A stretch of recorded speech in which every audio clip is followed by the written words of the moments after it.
अथ 64तमः सर्गः। वधमप्रतिरूपम् तु महर्षेस्तस्य राघवः विलपन्नेव धर्मात्मा कौसल्यामिदमब्रवीत्। तदज्ञानान्महत्पापम् कृत्वा सङ्कुलितेन्द्रियः एकस्त्वचिन्तयम् बुद्ध्या कथम् नु सुकृतम् भवेत्। ततस्तम् घटमादाय पूर्णम् परमवारिणा आश्रमन्तमहम् प्राप्य यथाख्यातपथम् गतः। तत्राहम् दुर्बलावन्धौ वृद्धावपरिणायकौ अपश्यन्तस्य पितरौ लोनपक्षाविवद्विजौ तन्निमित्ताभिरासीनौ कथाभिरपरिश्रमौ तामाशाम् मत्कृते हीनावुपासीनावनाथवत् शोकोपहत चित्तश्च भयसन्त्रस्तचेतनः तच्चाश्रमपदम् गत्वा भूयः शोकमहम् गतः।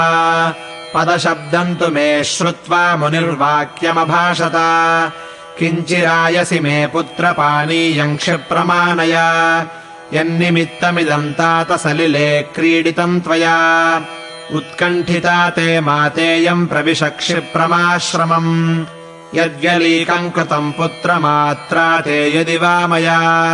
न तन्मनसि कर्तव्यम् त्वया तात तपस्विना त्वम् गतिस्त्वगतीनाम् च चक्षुस्त्वम् हीनचक्षुषा समासक्तास्त्वयि प्राणाः कथम् त्वन्नाभिभाषसे मुनिमव्यक्तया वाचा तमहम् सज्जमानया हीनव्यञ्जनया प्रेक्ष्य भीतचित्त इवाब्रुवम् मनसः कर्म चेष्टाभिरभिसंस्तभ्य वाग्बलम् आचचक्षे त्वहम् तस्मै पुत्रव्यसनजम् भयम् क्षत्रियोऽहम् दशरथो नाहम् पुत्रो महात्मनः सज्जनावमतम् दुःखमिदम् प्राप्तम् स्वकर्मजम् भगवंश्चापहस्तोऽहम् सरयूतीरमागतः जिघाम् सुष्वापदम् किञ्चिन्निपाने वागतम् गजम् ततः श्रुतो मया शब्दो जले कुम्भस्य पूर्यतः विपोयमिति मत्वाहम् बाणेनाभिहतो मया गत्वा तस्यास्ततस्तीरमपश्यमिषुणा हृदि विनिर्भिन्नम् गतप्राणम् शयानम् भुवि तापसम् ततस्तस्यैव वचनादुपेत्यपरितप्यतः समया सहसा बाण उद्धृतो मर्मतस्तदा स चोद्धृतेन बाणेन सहसा स्वर्गमास्थितः भगवन्तावभौ शोचन्नन्धाविति विलप्य च अज्ञानाद्भवतः पुत्रः सहसाभिहतो मया शेषमेवम् गते यत्स्यात् तत्प्रसीदतु मे मुनिः स तच्छ्रुत्वा वचः क्रूरम् मया तदघशंसिना नाशकत्तीव्रमायासम् सकर्तुम् भगवान् ऋषिः स बाष्पपूर्णवदनो निःश्वसञ्छोकमूर्च्छितः मामुवाच महातेजाः कृताञ्जलिमुपस्थितम् यद्येतदशुभम् कर्म न स्म मे कथये स्वयम् फलेन्मूर्धा स्मते राजन् सद्यः शतसहस्रधा क्षत्रियेण वधो राजन् वानप्रस्थे विशेषतः ज्ञानपूर्वम् कृतस्थानाच्चावयेदपि वज्रिणम् सप्तधातु भवेन्मूर्धा मुनौ तपसि तिष्ठति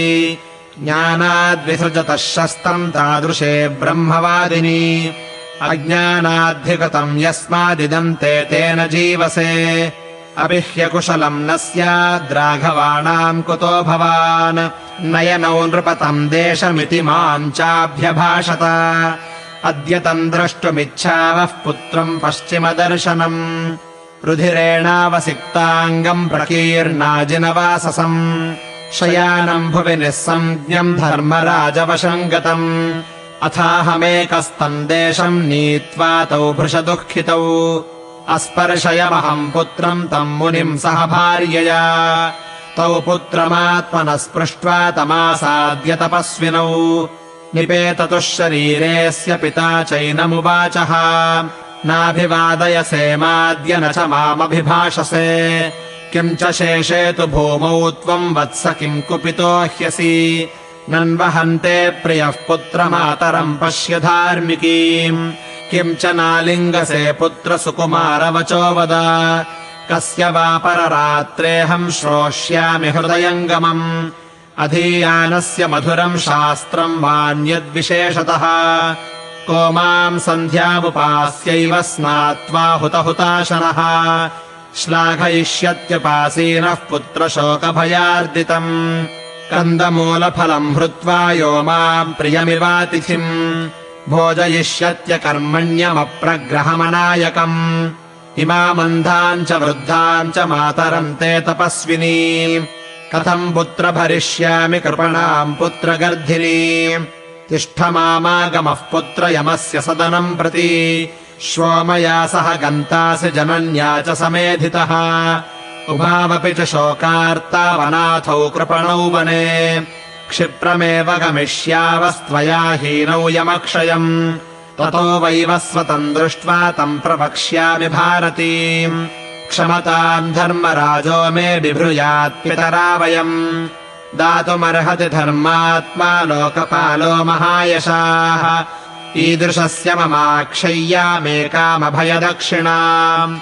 अपापोऽसि यथा पुत्रनिहतः पापकर्मणा तेन सत्येन गच्छाशु ये लोकास्त्वस्त्रयोधिनाम् याम् हि शूरागतिम् यान्ति सङ्ग्रामेष्वनिवर्तिनः हतास्त्वभिमुखाः पुत्रगतिम् ताम् परमाम् व्रज याम् गतिम् सगरः शैव्यो दिलीपो जनमेजयः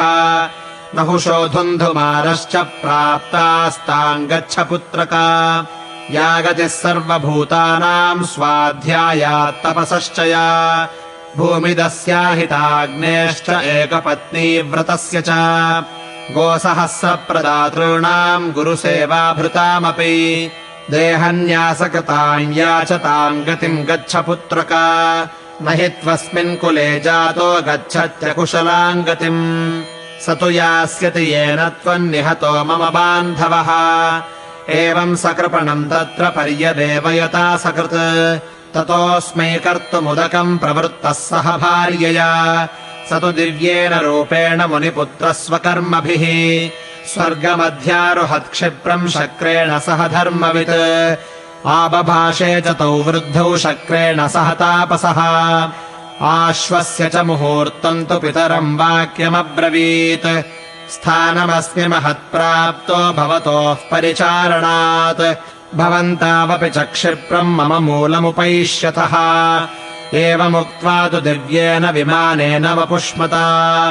आरुरोह दिवम् क्षिप्रम् मुनिपुत्रो जितेन्द्रियः सकृत्वाथोदकम् तूर्णम् तापसः सह भार्यया मामुवाच महातेजाः कृताञ्जलिमुपस्थितम् अद्यैव जहि माम् राजन्मरणेनास्ति मे व्यथा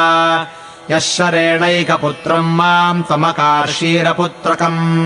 त्वयापि च यदज्ञानान्निहतो मे स बालकः तेन त्वामपि शप्स्येऽहम् सुदुःखमतिदारुणम् पुत्रव्यसनजम् दुःखम् यदेतन्मम साम्प्रतम्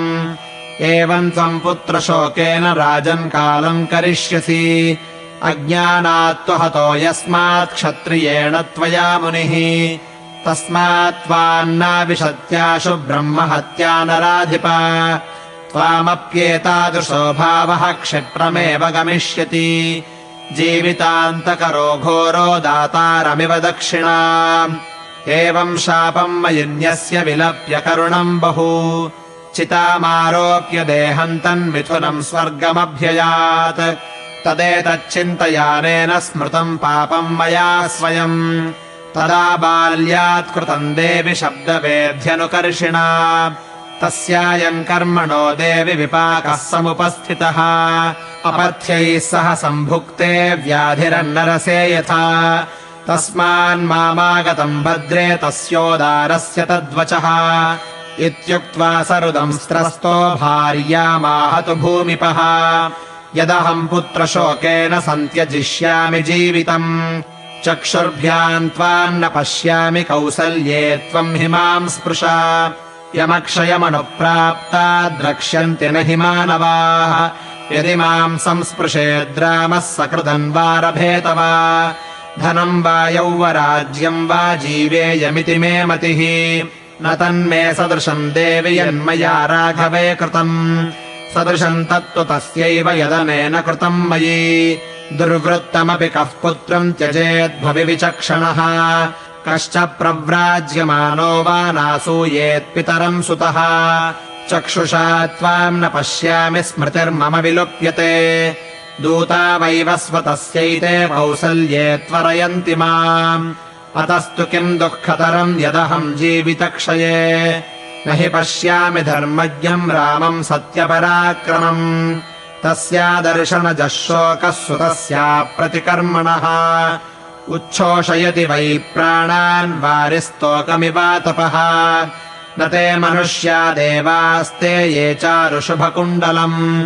मुखम् द्रक्ष्यन्ति रामस्य वर्षे 15 पुनः पद्मपत्रे क्षणम् शुभ्रसुदंष्ट्रम् चारुनासिकम् धन्याद् द्रक्ष्यन्ति रामस्य ताराधिपसमम् मुखम् सदृशम् शारदस्येन्द्रोः फुल्लस्य कमलस्य च सुगन्धिमम रामस्य धन्याद् द्रक्ष्यन्ति ये मुखम् निवृत्तवनवासन्तमयोध्याम् पुनरागतम् द्रक्ष्यन्ति सुखिनो रामम् शुक्रम् मार्गगतम् यथा कौसल्ये चित्तमोहेन हृदयम् सीदतेतराम् वेदयेन च संयुक्तान् शब्दस्पर्शरसानहम् चित्तनाशाद्विपद्यन्ते सर्वाण्येवेन्द्रियाणि हि क्षीणस्नेहस्य दीपस्य संरक्ता रश्मयो यथा अयमात्मभवः शोको मामनाथमचेतनम् संसाधयति वेगेन यथा कूलम् नदीरयः हा राघव महाबाहो हा ममायासनाशना हा पितृप्रियमेनाथ हा ममासि गतः सुता हा कौसल्येन पश्यामि हा सुमित्रे तपस्विनी हा नृशंसे ममामित्रे कैकेयी कुलपांसनि इति मातुश्च रामस्य सुमित्रायाश्च सन्निधौ राजा दशरथः शोचन् जीवितान्तमुपागमत् तथा तु दीनः कथयन्न राजपः प्रियस्य पुत्रस्य विवासनातुरः गतेऽर्धरात्रे भृशदुःखपीडितस्तदा जहौ प्राणमुदारदर्शनः इत्यार्षे श्रीमद् रामायणे वाल्मीकीये आदिकाव्ये अयोध्याकाण्डे 64तमः सर्गः।